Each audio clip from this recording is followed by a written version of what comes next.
이사야 41장 15절 16절 두 군데를 본대요. 구약은 이사야 41장입니다. 찾으셨죠?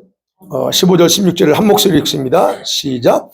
보라, 내가 너를 이가 날카로운 새 타작기로 삼으리니 내가 산들을 쳐서 부스러기를 만들 것이며 작은 산들을 겨같이 만들 것이라. 내가 그들을 까부른즉 바람이 그들을 날리겠고 회리바람이 그들을 흩어버릴 것이로되 너는 여호와로 말미암아 즐거워하겠고 이스라엘의 거룩한 이로 말미암아 자랑하리라. 아멘. 베드로전서 5장입니다.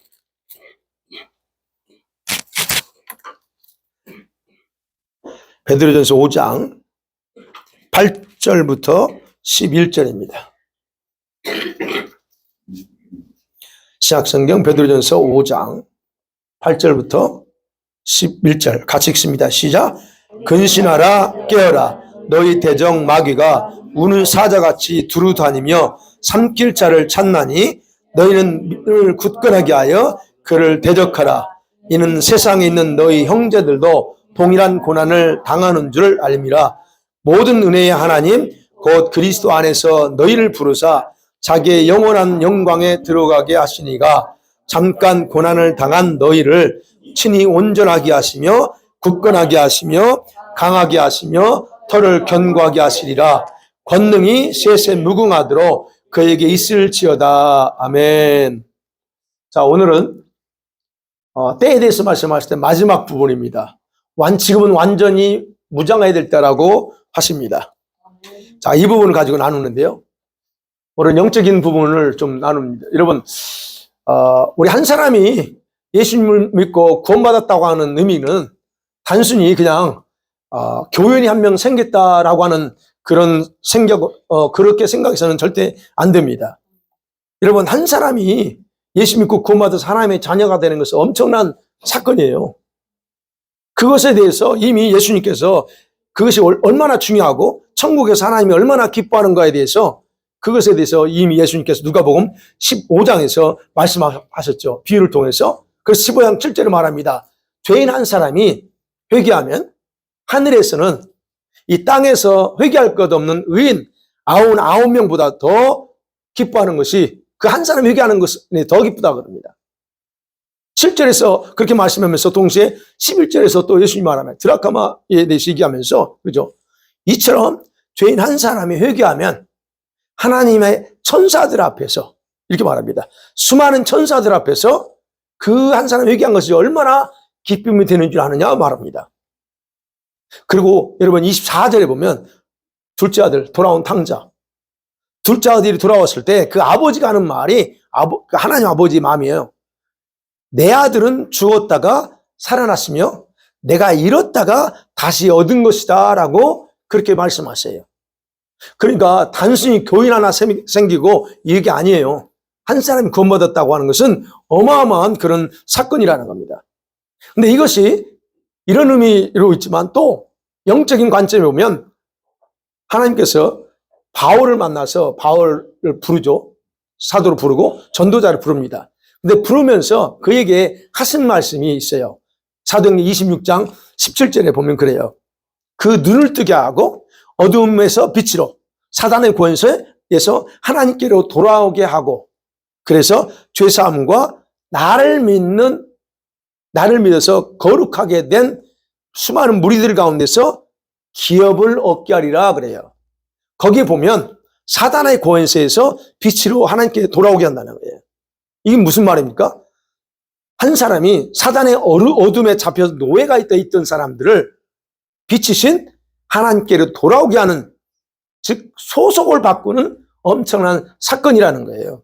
그게 바로 한 사람이 예수 믿는 사건을 그렇게 말씀하고 있다는 겁니다.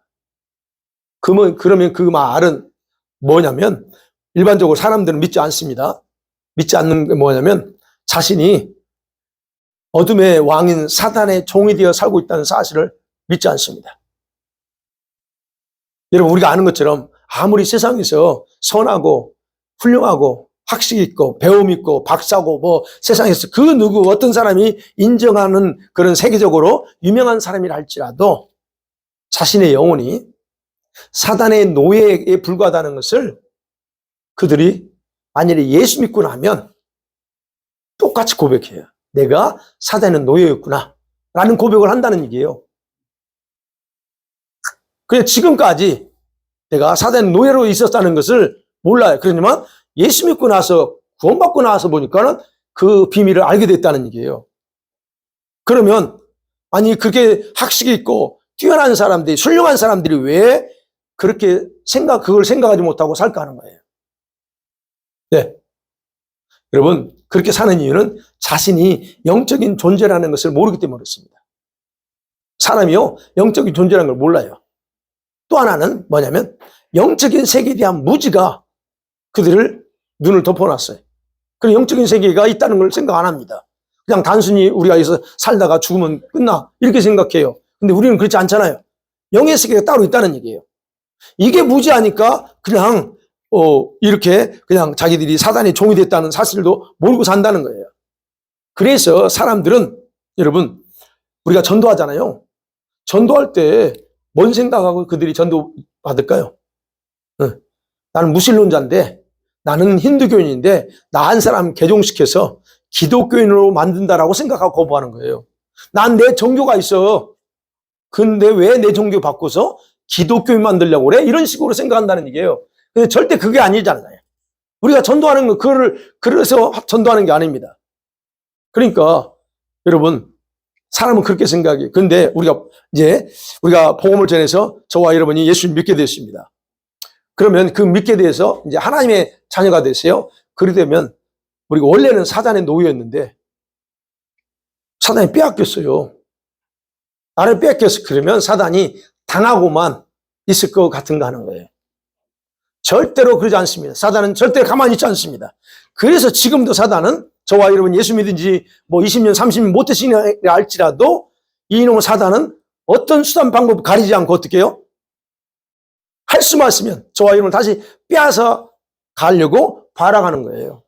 그러니까 우리가 죽는 그날까지 이 사단은 멈추지 않는다는 거예요. 그러면 사단이 이렇게 활동할 때 하나님은 가만히 보고만 계실까? 그러진 않죠? 하나님 어떻게 우리를 도와줘? 천사들을 통해서 보호합니다. 수천사라 있죠? 천사를 통해서 보호합니다. 또는 내 주변의 성도들 있잖아요. 주변의 성도들과 그래서 교제하게 하고 그래서 성도들을 이렇게 통해서 위로도 하고 격려하게 하면서 우리 믿음을 지켜나가게 하고 또는 이제 여러분 사역자들을 통해서 가르치고 보호하십니다. 이런 모든 것들이 하나님이 하고 계신다는 거죠. 그럼 이런 과정이 눈에 보이지 않는 영의 세계에서 일어나고 있다는 거예요. 우리가 물리적으로 이렇게 서로 교제하는 거지만 그게 단순히 교제가 아니고 영의 세계에서는 주님이 우리를 보호하기 위해서 향하는 그런 일이라는 거예요. 그래서 여러분이 예수님을 믿기로 결정한 순간부터 영의 세계에서는 영적 전쟁이 벌어지는 거다라고 하는 거예요. 이 영적 전쟁이에요.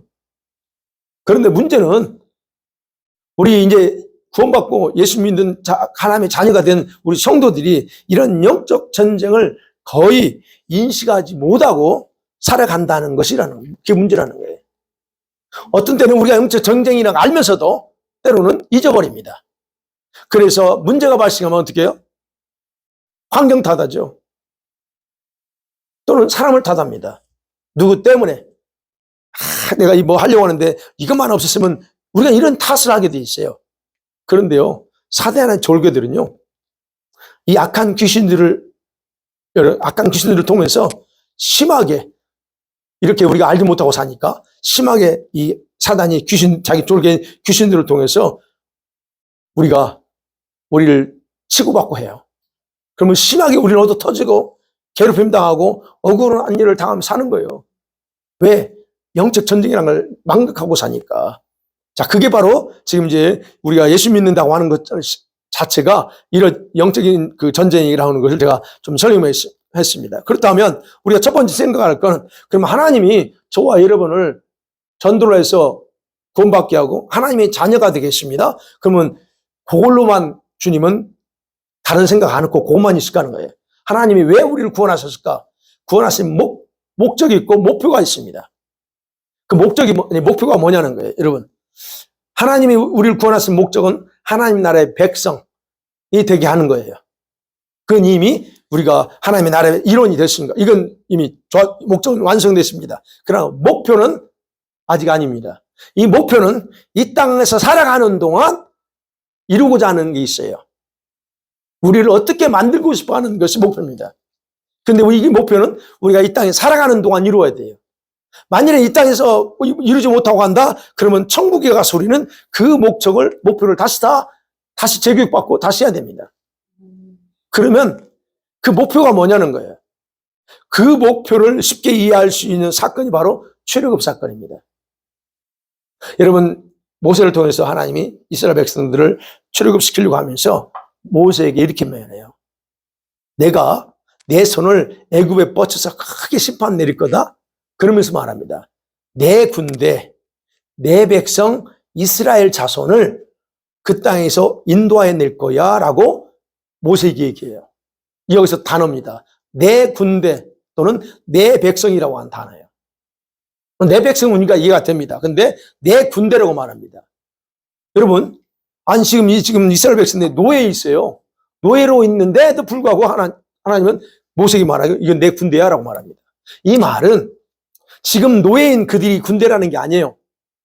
지금은 노예야. 근데 하나님은 그들을 출애굽해서 군대로 만들 때를 자신의 목표로 삼고서 말씀하신 거예요. 내 목표가 뭐냐? 이들을 군대 만드는 거야. 이게 목표라는 거예요. 그래서 그들을 출애굽시킨대요. 그래서 출애굽시켜서 어떻게 합니까? 광야에서 그들을 훈련시키는 거죠. 군사가 되죠. 예, 군대라고 하면 훈련받은 병사들이 돼야 되잖아요. 그 훈련시키는 겁니다. 왜요? 왜 훈련해야 되죠? 그냥 약속의 땅, 가나안 땅에 들어가면 편하게 들어가면 되지 않나요? 근데 주님 광야에서 훈련시킵니다. 왜냐하면 현재 가나안의 다른 부족이 원래 아브라함이 줬던 땅인데 현재 400년 동안 비어있는 사이에 다른 부족들이 살고 있어요. 그럼 그 부족들이 이건 내 땅이야라고 주장하는데 그거 걔네들이 순수히 양보할까요? 아닙니다. 그러니까 그 땅을 주시지만 이스라엘 백성들이 군사로 훈련돼서 그 부족들과 싸워서 얻어야 되기 때문에 군사로 훈련돼야 돼요. 물론 여기에 영적인 의미가 또 있습니다. 가나안 7부족에 대한 영적인 의미가 있지만 그것은 뭐 다름에 한다고 하면 그러니까 그래요. 그러면 생각해봐요. 노예로 살던 자가 싸워본 적이 없어요. 막노동이나 하지. 그런 사람들을 군인으로 만들겠대요. 군인으로 훈련을 시키겠대. 그게 쉬울까요? 쉽지 않아요. 우리 한국 같은 논산훈련소 가서 그냥 빡세게 훈련시켜서 그냥 하잖아요. 그래서 하나하나 돼갑니다. 그렇다면 하나님도 이스라엘 백성들을 출애굽시켜서 군사를 만들어 가는 과정이 사실은 쉽지는 않았어요. 여러분 아시는 것처럼. 그러면 우리가 생각해야 돼요. 하나님은 우리를 군사로 만든다 할 때 결코 표현이 그래요. 완벽한 군사가 되기를 원하는 게 아닙니다. 저와 여러분이 주님께 완벽하기를 원하지 않아요. 어떤 군사를 원해요? 온전한 군사의 모습을 원합니다. 온전한, 영어로 사운드예요, 사운드. 그러니까 부족함이 있음에도 불구하고 하나님이 생각하시는 어떤 모양으로 그 모양으로 만들어져 있는 그런 군사, 온전한 군사의 모습을 원한다는 거예요. 그러면 하나님께서 이 온전한 군사를 만들기 위해서 어느 정도까지 준비시키길 원하는 거 아니에요. 성경에 나온 대로 볼게요. 주님 우리에게 어떤 모습으로 어떤 모습까지 우리를 준비시키길 원하는가? 그것에 대해서 시편 149편 6절에 9절에 대해서 PPT 한번 눌러주세요. 6절에서 9절을 통해서 우리 하나님께서 하고 싶어 하는 게 두 가지로 크게 나옵니다. 그 중에 하나가 입술의 찬양이에요. 우리 성도들의 입술과 손이에요. 거기 분명히 나옵니다. 입술의 찬양. 즉 뭐라고 하냐면 이 말은 여러분 아니 우리가 찬양은 당연히 하잖아요. 그죠? 찬양은 당연히 합니다. 당연히 찬양하는데 그게 무기래요. 무기래요. 이 말을 보면 성도들이 어떠한 상황 속에서도 하나님을 높이고 찬양하고 경배하는 것 그것은 뭘 의미하냐? 영적인 세계에서 저주와 온갖 악으로 활동하면서 괴롭히는 이런 악한 귀신들의 영역을 제한시켜버리는 무기라는 거예요. 이게 찬양의 무기입니다. 근데 그걸 어디에 있어요? 우리 입술에 있어요. 그러니까 저와 여러분이 입술에서 원망과 불평과 투덜투덜한 게 나와서는 안 되고 뭐가 나와야 돼요? 항상 어떤 상황에서든 찬양과 경배가 흘러나오게 하는 건 대단히 중요하다는 거예요. 왜? 입술이 무기입니다. 찬양의 무기예요. 이건 단순히 하나님의 경배합니다. 그 이상이라는 거예요. 이거를 주님 목표하고 있어요. 그러면요, 저와 여러분은요, 이 입술에서 뭐가 나와야 돼? 항상 이 무기를 써야 돼요. 찾았죠? 말씀 찾았죠? 한번 읽어볼까요? 시작. 그 입에는 하나님의 존영이요 그 수중에는 두 날가리로다. 이것으로 열방에 보수하며 민족들을 벌하며 저희 왕들은 사실로 저희 귀인은 철구랑으로 결박하고 기록한 판단대로 저에게 시행할시로다. 이런 영광은 그 모든 성도에게 있도다. 할렐루야. 네, 그렇죠. 그 입에는 하나님께 존영이라고 하는데 하나님을 찬양하고 경배하는 걸 말하고, 그 다음에 두 번째가 뭐예요? 그 수중에는 두 날 가진 칼이에요. 손이에요. 이게 옛날 성경이에요. 지금 옛날 성경인데 새로 개역 성경이 저렇게 안 돼 있어요. 그 손에는 그래요. 손에는 양날의 칼이라는 거예요. 양날의 칼. 이 무슨 말이냐면 영적 세계에서 이 귀신들을 공격하는 무기라는 겁니다. 우리가 성령의 검도 마찬가지죠. 이 검은 귀신의 세력들을 공격하는 무기예요. 근데 이게 어디 있어요? 우리 손에 주어졌다는 거예요. 이 손에 주어졌어요. 그러면 이 모습을 보면 보세요. 우리 예수 믿는 성도들, 하나님이 선택하고 구원한 성도들은 원수에게 패배하거나 나약한 자로 만드는 게 아니고 우리를 승리자의 모습으로 만들고 싶은 거예요, 이게. 예. 여러분 생각해, 하나님이 양날의 칼 가지고 뭘 하게 하려고? 그게 지금 기록되어 있죠. 이 열방. 그 칼로 열방에 향해서 복수합니다. 민족들을 징계합니다. 근데 왕들을, 하나님을 대적하는 자들을, 왕들을 쇠사슬로 묶어버립니다. 그리고 그런 권세를 가지고 악을 행하는 자들을 철고랑으로 결박해서 그들이 행한 대로 심판을 집행하게 하는 것, 이게 바로 주님이 우리에게 하고 싶은 거예요. 우리를 통해서 그렇게 하고 싶은 거예요. 이게 시편 기자 통해서 마지막 149편에서 얘기하는 거예요. 자, 이 내용을 보면 하나님은 결코 저와 여러분이 나약하거나 패배자가 아니라 강력한 힘과 권세를 가진 자로 우리를 만들고 싶다 하는, 그게 목표라는 거예요. 그리고 오늘 본문 나오죠. 이사야 41장. 본문에 나옵니다. 이 하나님의 목표를 아주 생동감 있게 기록하고 있어요. 거기는 없어요. 이제 이 성경에 나와. 15절에 뭐라고 되어 있냐면, 보라, 내가 너를 이가 날카로운 새 타작기로 삼으리니, 그래요. 날카로운 새 타작기요. 여러분, 이게 우리 시골에서 탈곡하는 게 있거든요. 이거 그러면 이 무기로 무엇을 할 수 있을까? 또 이 무기로 뭘 하겠다고 하는가가 기록되어 있죠. 거기 나옵니다. 산들을 쳐서 부스러기를 만들었겠대요. 산들, 겁니다. 이건 마운틴이에요. 이게 작은 산이 아닙니다. 그 다음에 나오는 게 작은 산들이 나와요. 그럼 이 산들은 마운틴이에요. 그럼 높은 산들입니다. 이걸 다 깨 부숴버리겠대요. 이게 무슨 말이냐면 영적으로 이 산들은 장애물을 말해요. 우리에게 고난을 주고 우리의 삶을 고통스럽게 만드는 모든 어떤 것이, 큰 산아 내가 무엇이냐 그랬죠? 앞길을 막는 모든 것들, 이 산들이에요. 근데 이거를 가루로 만들어 버리겠대요. 크러쉬하겠다는 거예요. 뭘로? 바로 이 타작기로 만들어, 즉 우리를 그렇게 도구로 훈련시켜서 만들어 버리겠다는 거예요. 그 다음에 언덕들 또는 작은 산들이라고 표현되어 있어요. 이건 뭡니까? 작은 산들은 우리가 인생을 살아가면서 생길 수 있는 어떤 크고 작은 일들 있죠. 힘들게 하는 것들. 큰 일이 아니고 그냥 일반 소소한 이런 일들까지도 어떻게 해요? 가루로 만들겠대요. 겨같이. 겨는 어떻게 바람에 불면 날아가죠. 영어 보니까 reduce라고 써 있더라고요. 예. 그것들을 까불어서 어떻게 해요? 16절에 그러죠. 내가 그들을 까부는 즉 바람이 그들을 날리겠고 회리바람이 그들을 흩어버리르되, 그렇습니다. 그러니까 하나님이 우리를 그런 타작기로 만들어서 큰 산, 작은 산 할 거 없이 다 그냥 가루로 만들어서 바람에 날리는 겨처럼 다 날려보내게 하는 거, 그런 도구로 우리를 만들어 하겠다는 거예요. 그럴 때에 그 다음에 16절 하반절에 너는 여호와로 말미암아 즐거워하겠고 이스라엘의 거룩하신 이로 말미암아 자랑하리라 그랬어요. 예, 이게 지금 우리는 즐거워하고 자랑으로 이렇게 번역돼 있지만 하나예요. enjoy, 즐거워하는 거예요. 이렇게 우리가 준비돼서 이런 문제를 다 깨부숨을 통해서 우리가 이제 항상 주님 안에서 즐거워하고 이스라엘 거룩하신 그분 안에서 늘 즐거워하면서 행복하면서 살게 하는 것.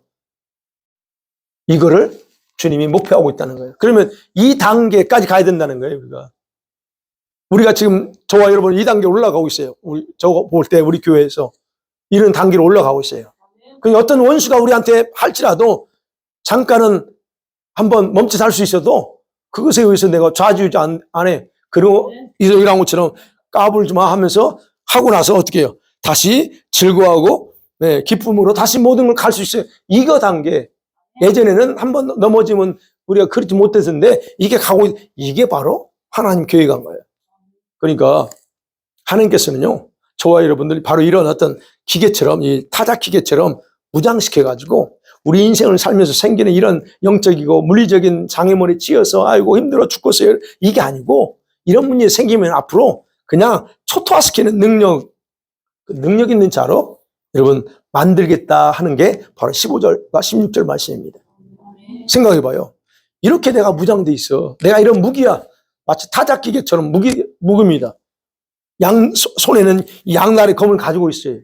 그러면 여러분, 나를 바라보는 귀신들이, 악한 것들이 아무리 바라게도 내가 질 수 있느냐? 나 당해내지 못합니다. 네.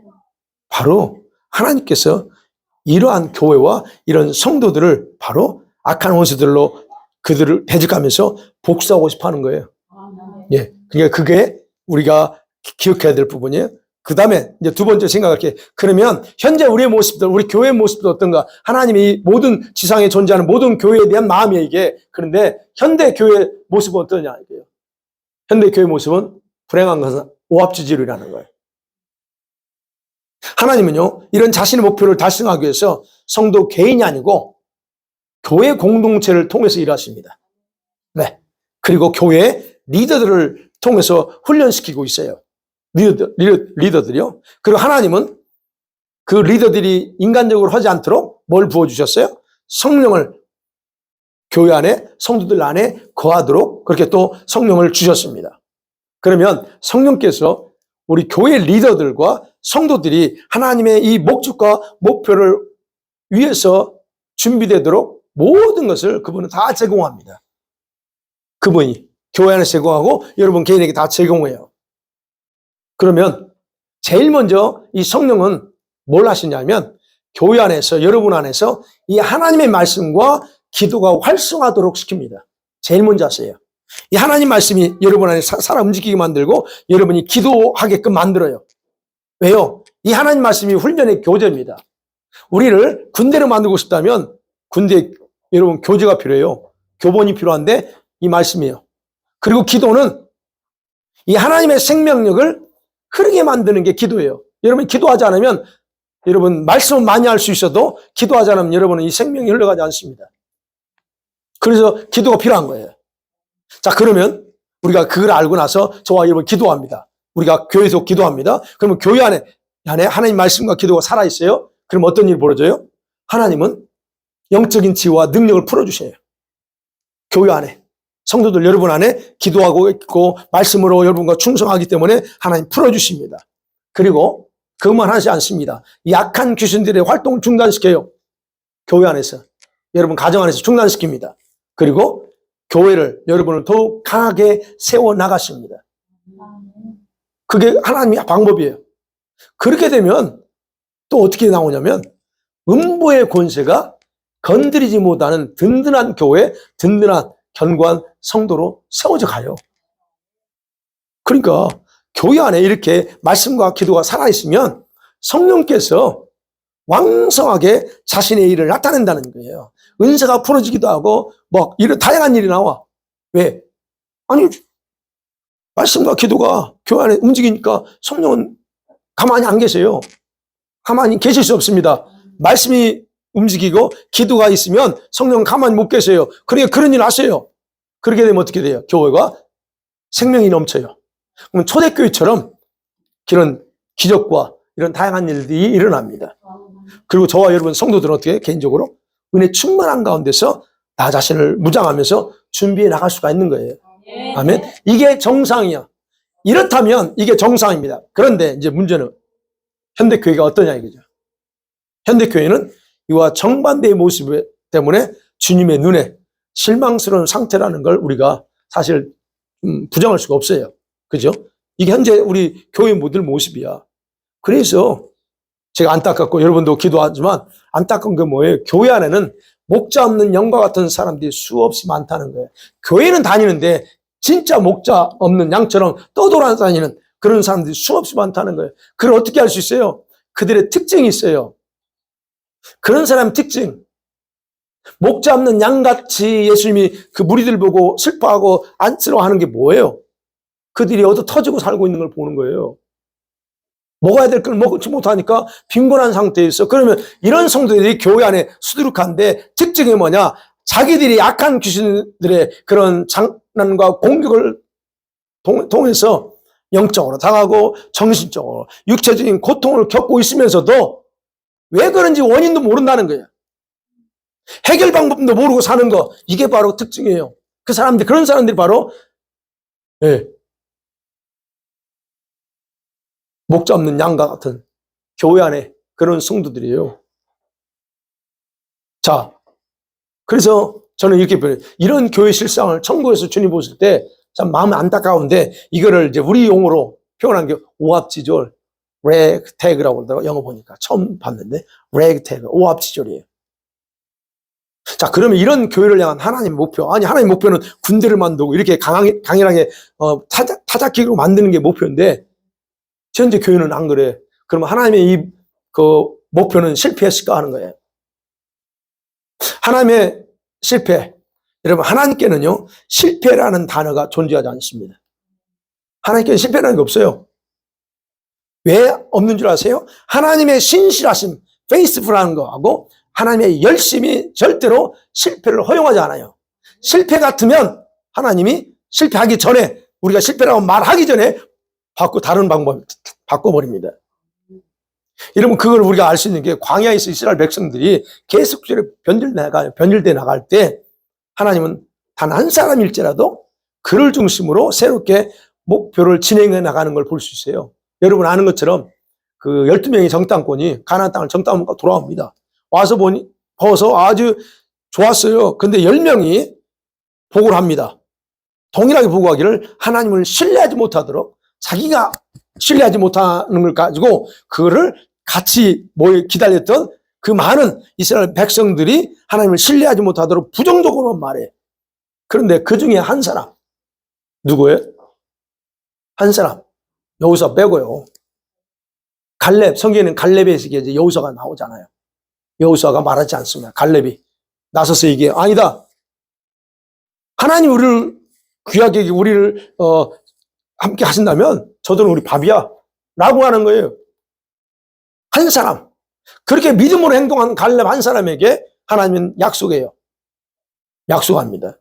그가 나이가 80이 되어서 넘어서 가나안 땅에 들어갔어요. 거기서도 보면 결코 시들지 않는 믿음의 영성, 믿음의 정신으로 무장한 강인한 용사의 모습을 주님이 그대로 가게 만들어요.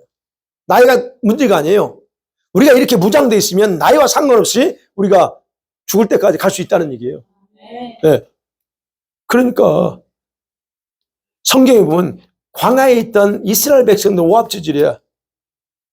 근데 안타까운 건 현대 교회도 이런 상태다. 그러면 여러분 전쟁에서 군대가 오합지졸이라고 하면 어떤 결과가 올지 뻔하죠.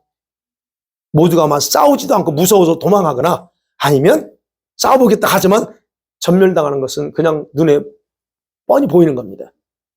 그냥 이런 모습을 보고 주님이 얼마나 안타까우시냐는 거예요. 그래서 주님은 하나님을 신뢰하며 흔들리지 않는 그리고 변질되지 않는 저와 여러분 같은 한 사람, 한 교회를 통해서라도 하나님은 목표를 완성해 나가신다는 거예요. 네. 지상에 수많은 교회가 있습니다. 근데 그 수많은 교회 중에서 모두가 다 오합지졸이라 할지라도 두 군데, 세 군데 교회만 있어도 하나님이 그들을 통해 일해요. 소돔과 고모라를 멸망할 때, 시킬 때 어떻게 했어요? 몇 명 때문에 주님이 아브라함이 제시한 숫자가, 마지막 숫자가 몇 명이에요? 5명. 주님이 그 무슨 말이에요? 5명만 있어도 멸망시키지 않겠대. 그 무슨 말이에요? 희망은 있다는 얘기예요. 하나님은 그렇게 일하신다는 거예요. 그러니까 여러분, 하나님이 저와 여러분만이라도 바로 서 있으면 하나님이 희망을 두고 있다는 거예요. 그다음 마지막 세 번째로 완전히 무장해야 됐다는 거예요. 여러분, 영적 전쟁은 아까도 말씀드린 것처럼 여러분 예수를 믿는 순간부터 시작돼요. 그래서 이미 우리는 영적 전쟁돼 있어요. 그렇다면 우리는 이걸 인식하고 마음을 단단하게 먹고 살아야 됩니다. 아무리 우리가 이 은혜 가운데 있어도 항상 영적 전쟁 중단되지 않아. 그래서 원수 마귀는 그런 면에서 저와 여러분의 생활 속에서 일어나는 모든 소소한 일들 속에서 개입하지 않은 것이 하나도 없어요. 다 개입이 있습니다. 원수도 다 개입되어 있어요. 그러니까 저와 여러분의 삶 가운데 일어나는 일들, 벌어지는 어떤 일들, 그런 가운데서 이 원수 마귀의 손길이 어디에 숨겨져 있는지 주의 깊게 살펴볼 줄 알아야 돼요. 그게 필요합니다. 그게 지혜예요. 이 원수 마귀의 공격은 너무나 다양해요. 그래서 예측이 때로는 불가능해요. 이놈이 잠잠하다가 언제 어느 순간에 어떻게 들어올지 몰라요. 그렇기 때문에 우리가 예측은 안 됩니다. 그러나 쉽게 우리가 이 원수의 밥이 되지 않기 위한 방법 중에 하나가 그거예요. 여러분 생활 속에서 일어나는 일들, 가정 가운데 일어나는 자녀들, 건강의 문제든 사건, 사고, 하나 모든 일들을 단순하게 넘기지 마시라는 거예요. 에이, 운이 안 좋아가지고 사람 잘못 만나가지고. 왜? 그럴 수 있어요. 그렇게 넘기지 말고 어떻게 해요? 그런 일들 속에서 이 원수 마귀가 또 장난했나? 퀘스천마크를 가는 거예요. 그러면서 왜 나에게 이런 일이 나지? 이거를 생각하면서 반응하라는 거예요. 거기에 뭐가 숨어져 있는가? 하나님이 나한테 이렇게 하는 게 아니고 이 원수가 하고 있다는 것을 반응하라 생각하라는 거예요. 그렇게 되면요, 여러분 그렇게 생각하잖아요. 그럼 원수 마귀들은요, 여러분 쉽게 생각 안 해요. 여러분을 예전에 예쁘고 지 마음대로 했어요. 내 삶 가운데서 지 마음대로 하고 싶은 건 다 했는데 지금은 내가 그걸 의식을 가지고 이거 뭐야? 이 원수가 장난하나? 이렇게 한번 생각하고 돌아볼 때 이 원수는요, 여러분을 쉽게 생각하지 못합니다. 이전까지는 그랬어. 근데 그렇게 하잖아요. 그 다음부터는 여러분 그렇게 안 해요. 그래서 여러분과 제가 이런 일들을 보면서 좀 어떤 부분 이해가 안 될지라도 우리가 생각해야 돼요. 네. 그래서 여러분 원수 마귀가 우리 성도들을 얼마나 얕보고 무시하고 있는지 여러분과 저는 기억해야 됩니다. 그러니까 여러분 삶 가운데 보여요. 이 원수가 나를 너무 얕보고 있는지 아닌지 보셔야 돼요. 그래서 원수에게는요, 이 원수 마귀는 여러분 직분이 뭐네, 신분이네, 신앙 경력 상관없습니다. 학력이 뭐고 배움이 뭐고 전혀 그런 건 원수에게는 가치가 없어요. 일부에 개뿔이라고 그랬어요. 이거 개뿔이 원수가 볼 때 저와 여러분이 가진 개뿔로 얘기해요. 나는 그거 중요하다고 생각해. 내가 돈이 얼마인데, 얼마 있고 내 직분이 뭔데. 이거 아무것도 아니고 원수가 우리 가지고 한번 하는 거는. 그놈들은요, 우리들을 비웃고 가지고 놀아요. 왜 놀아? 근데 왜 내가 당해? 하나님의 자녀인데 왜 당해요? 영적으로 무지하니까 당하는 거예요. 근데 이런 의식을 가져야 된다는 거예요. 그래서 이제는 이런 우리가 기회가 돼요. 지금까지는 우리가 어떻게 살았을지 아는 이런 영적인 무지함을 더 이상 내세울 때가 아니에요. 몰라가지고요. 예, 몰라서 당할 수도 있습니다. 근데 그 당하면 몰라서 당했다고 하니까 화가 나야 돼. 이놈 와서 그래 또 당했네 하면서 열받아야 됩니다, 여러분. 그래서 여러분 달라져야 된다는 거예요. 지금은 그런 영적인 지식과 감각이 있어야 된다는 거예요. 근데 하나님께서 그러는 거예요. 지금 완전히 무장해야 될 때라고 해요.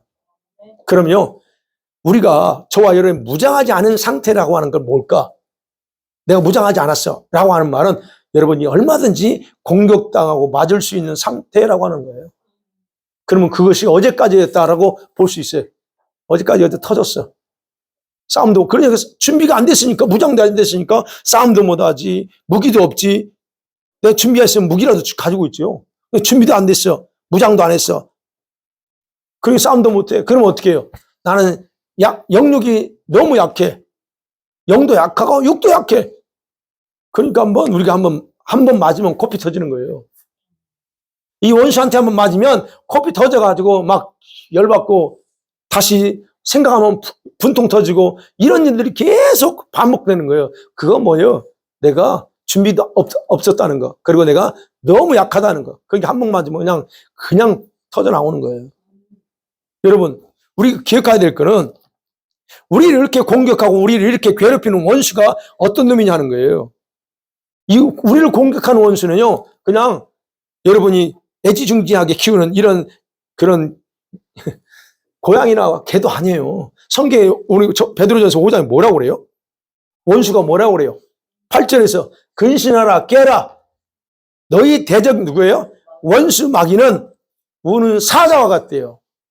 배고파서 지금 먹이를 찾아러 다니는, 으르렁거리면서 찾아러 다니는 이 사자래요. 그러면 여러분, 사자가 여러분 인정사정 봐줍니까? 인정사정 안 봐줘요. 사자는 집어 삼켜요. 그냥 물어 뜯어버립니다. 그러니까 우리가 생각해야 돼. 내가 이렇게 이놈한테 어디 터지고 그랬어. 그러면 터졌다. 그러면 왜 이 사자밥이 되었는지 알아야 돼요. 근데 내가 거기에 대한 지식이 없어. 또는 생각을 못하고 살아. 그러니까 나오는 거야. 근데 우리가 일반적으로 맞을 짓을 해서 맞으면 그래도 억울하지 않아요. 내가 그 짓 했으니까 맞아. 괜찮아. 근데 모르고 맞으니까 억울하단 말이에요. 아이씨, 가만히 있는데 내가 와서 치네? 그럼 어떻게 해요, 여러분? 가만히 있지. 화가 나죠. 그러면 이제 봐요. 이렇게 억울한 일 당했다. 내가 당해왔어. 그럼 화가 나야 돼요. 그게 당연한 겁니다. 네. 그런데 그 화를 누구에게 푸느냐는 거예요, 이제. 여러분이 이 원수한테 어디 터지고 코피 나고 힘들어. 그러면 그거를 여러분이 그냥 한 대 잘못 맞았네 이게 아니고 화나야 된다니까. 이놈이 감히 나를 건드려? 하면서 화가 나야 돼요. 그럼 화를, 이게 세 종류가 있어요. 그런 일 당할 때 세 종류로 반응해요. 어리석은 사람은 어떻게 반응하는 줄 알았어요? 화가 날 때? 자기 가족한테, 자기 아내한테, 아이들한테 풀어. 야, 임마. 이제 와이프한테 막 욕도 하고 막 그래. 어리석은 사람이 참. 근데요, 미련한 사람이 있어. 미련한 자가 어떻게 풀까요? 하나님께 원망하는 거예요. 하나님 왜 나한테 그러세요? 우리 남편 하면서도 하나님께 향해서 이렇게 하나님께 원망을 풀어요. 이 미련한 사람이에요. 근데 여러분, 영적인 지혜가 있는 사람은 어떻게 풀어요? 이거를 나를 때린 그 원수한테 폭발시켜요. 이 원수마귀한테 푸는 거예요. 그게 바로 영적 지혜가 있는 거예요. 예. 그래서 여러분, 이제부터는 어떤 일을 당하더라도 가족들이나 하나님께 화풀이 하지 마세요. 자녀한테 화풀이 하지 마세요. 여러분, 이게 분명히 아셔야 돼요. 그런데 어쨌든 하나님은 우리들에게 완전 무장해야 될 때라 말씀하세요. 그러면 이 말을 이제 할 때 믿음이 연약한 성도들은 뭐라고 생각할까? 제가 생각해 보니까, 그러면 나는 믿음이 연약하니까 나 자신을만이라도 방어할 수 있을 정도로 이렇게 무장하라고 하는구나 라고 받아들일 수 있습니다. 자기 믿음에 따라서. 근데 그러려면 그냥 안 돼요. 내가 비록 연약할지라도 내가 나를 방어할 수 있는 상태로 나를 이게 무장하려면 그냥 안 돼. 그럼 어떻게 해야 돼요? 나 자신을 보호하기 위해서는 어떻게 하냐면 지금까지 내가 속임당한 것에 대한 그 원수에 대한 화가 올라와야 돼. 그러면 그 자기를 보호할 수 있는 그런 상태가 돼. 실컷 당해왔는데도 화가 안 나.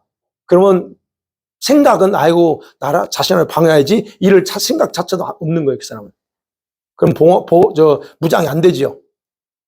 이런 화가 나야 된다. 억울함에 대한 화가 나야 돼. 그럼 화가 나면 어떻게 해야 돼? 그 원수에게 이제 폭발시켜야죠. 예수 이름으로 어떻게 해야 돼요? 대적하고 저주를 퍼부어야죠.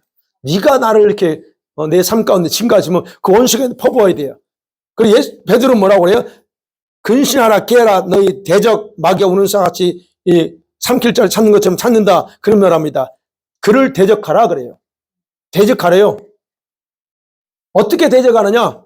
9절에서 너는 믿음에 굳건하게 서서 그를 대적하라고 합니다. 이렇게 대적할 때 나 자신만이라도 보호할 수 있는 상태로 무장되는 거지, 이것 없이 그냥 가만히 자동적으로 그러고 싶어 라고 해서 되는 게 아니라는 거예요. 네. 그래서 이게 믿음에 굳게 서서 그랬잖아요. 9절에 너는 믿음에 굳게 서서라고 하는 말은 그거예요. 내가 이 말씀대로 대적하면 원수 마귀가 내 앞에서 꼼짝하지 못한다는 것을 믿는 걸 말하는 거예요. 믿어요. 내가 말할 때 원수가 한테 복종한다는 걸 믿으셔야 돼요. 근데 눈에 안 보여. 그죠? 이 원수가 눈에 보이면 어떻게 하겠는데 안 보여요. 그러니까 이게 대적할 때 이놈이 물러갔는지 안 물러갔는지 모르니까 우리가 멈칫멈칫 하는 거예요. 대적하라고 하긴 하는데 이게 물러갔을까 안 물러갔을까, 이게 여기서 확신이 안 오니까 흉내는 내지. 예수님 명하니 물러가라 해. 근데 아닌 것 같아. 그러니까 한두 번 해보다가 그래서 사람들이 포기하는 거예요. 근데 포기하면 여러분 안 돼요. 근데 여러분이 알든 모르든 기억해야 될 것은 여러분 예수 이름으로 말하면 반드시 그놈은 복종하게 돼 있다는 거. 왜? 누구 때문에? 그 예수 이름의 권세 때문에 그놈들은 물러가게 돼 있어요. 내가 모를 뿐이야. 그냥 모를지라도 그래서 믿으라는 거예요. 여기서 믿음에 굳게 서 있어야 된다는 하에. 근데 그게 이제 이게 준비가 되고 훈련이 되면 자동적으로 그래 이게 인식이 돼요. 이놈은 나한테 꼼짝 못하는 거나 이것이 인지가 돼요. 네. 그래서 야고보서 4장 7절 그랬잖아요. 마귀를 대적하면 마귀가 무서워서 너희를 피할 거라고 그랬잖아요. 이게 기록된 말씀이에요. 그러면 여러분이 듣든 보이든 안 보이든 감각적으로 느끼든 못하든 상관없어. 하세요. 그게 훈련이 필요해요. 근데 그 훈련이 어느 정도 되잖아요. 그럼 여러분이 이게 내 대적이 역사가 일어난 걸 그게 알게 돼 있어요. 어찌됐든. 그래서 그렇게 하잖아요. 그럴 때 그 원수 마귀 이놈도 여러분이 화낼 줄도 안 해라고 생각하는 거예요. 이것 봐라. 그전에는 가만히 내가 무슨 짓을 해도 이놈은 아무것도 안 하더니 이제는 막 예수 이름은 막 명령도 하고 하네. 이게 이놈이 꿈찔해요. 그렇게 돼요. 그래서 하라는 거예요. 그런데 여기 하나 더 베드로가 우리에게 10절에서 한 말씀이 있어요. 자, 우리가 이렇게 대적합니다. 예수 이름으로 대적해요. 대적할지라도 때로는 하나님이 때로는 잠깐 고난, 어려움을 허용하실 수가 있대요. 허용할 수 있어요. 왜? 왜냐하면 10절을 나오네요. 하나님은 자신의 영광을 저와 여러분에게 주시려고 우리 불렀어요. 그래서 불렀기 때문에 어떻게 해요? 온전하게 만들어야 되고 굳건하게 만들어야 되고 강하게 만들라고 견고하게 확고하게 만들려고 하는 목적 때문에 어떤 때는 일시적으로 그냥 그거를 우리가 대적할지라도 때로는 허용해 놓는다는 거예요. 아니 그러잖아요. 그래야 내가 훈련되지. 이놈. 네. 그래서 하나님 우리를 그런 훈련하기 위한 목적으로 때로는 그렇게 하신다 하는 거예요. 자, 그러면 이렇게 해서 우리가 대적하는 이런 훈련 그런 것들이 필요합니다. 그러면 우리가 완전히 무장해야 된다라고 하는 이 말씀은 이 정도로 끝나는 게 아니에요. 주님이 원하는 것은 그냥 나 정도나 보호하고 이런 상태를 원하는 게 아니고요. 뭐냐면 원수 마귀가 어떤 것으로 공격해도 내가 당하지 않을 정도로 무장하라는 말씀이에요. 겨우 나만 보호하는 게 아니고 그 원수가 나를 때로는 공격도 생각 못할 정도로 공격해도 나는 끄떡하지 당하지 않는 그런 상태로 무장하라는 거예요. 그러면 이 무장이 뭐예요? 단순한 무장이 아니에요. 적당하게 이것도 아니에요. 그러면 우리식으로 아주 강하고 단대함으로 내가 이게 그냥 마치 이렇게 옷을 입고 있는 것과 똑같아요. 그래야 상대 원수가 두려워하잖아요. 그러면 무장한다고 하는 것은요, 방어만을 위해서 무장하는 건 아닙니다. 상대가 나를 공격하니까 내가 공격에서 살아남기 위해서만 무장하는 게 아니고 나도 공격하기 위해서 무장하는 거예요.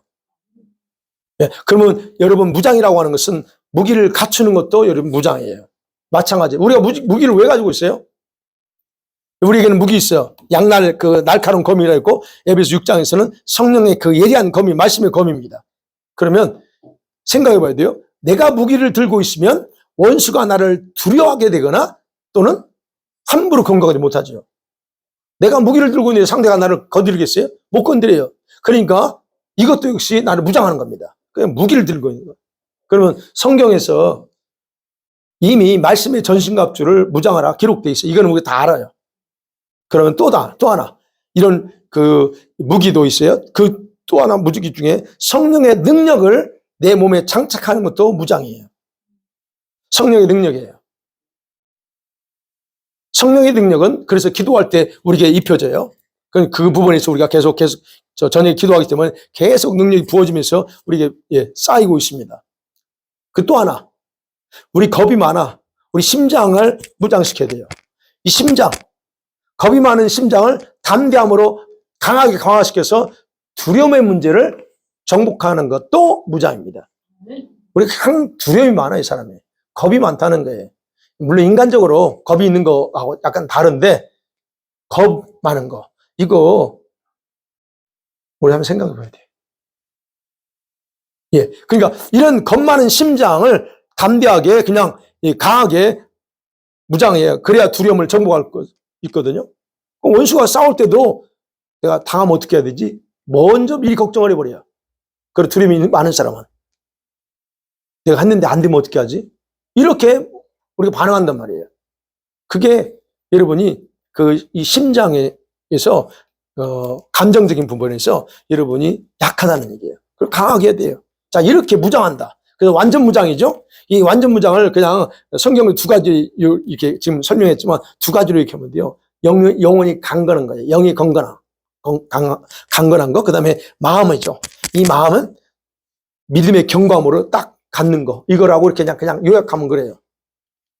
그런데 이제 저와 여러분 이렇게 완전하게 무장하려면 성령님과 친해져야 됩니다. 성령님이 여러분하고 좀 가까워지셔야 돼요. 그리고 여러분에게는 반드시 기도 생활이 필요합니다. 기도 없이는 강해지지 않아요. 왜요? 완전 무장은 성령님이 하시는 거예요. 내가 무장하는 게 아니고 그분이 무장시켜줘요. 근데 기도를 통해서 무장시켜줘요. 그래서 기도를 통해서 우리 모두에게 이 무기들이 입혀지기 때문에 반드시 기도가 필요하다는 거예요. 사랑하는 성도들 말씀은 이제 결론적으로 맺어볼게요. 하나님께서 마지막으로 오늘 지금 뭐뭐 해야 될 때다라고 하면서 전한 거 전했습니다. 여러분과 제가 초신자이건 간에 아니면 믿음 생활에 얼마나 해왔든 간에 하나님은요, 현재 저와 여러분의 영적인 상태를 위해서 계속 남아있기를 원하지 않는다는 걸 알았으면 좋겠어요.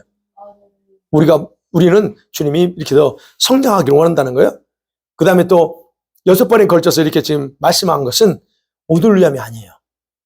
오늘 위함이 아니라 가까운 미래를 보고 주님이 그렇게 우리에게 말씀하셨다는 걸 기억했으면 좋겠고요.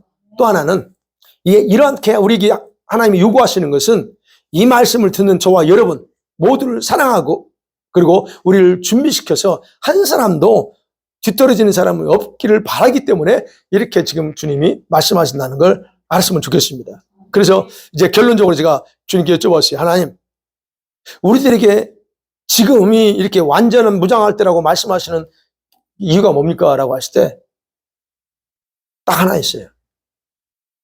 뭐냐면 점점 그때가 가까워지고 있기 때문이다 그래요.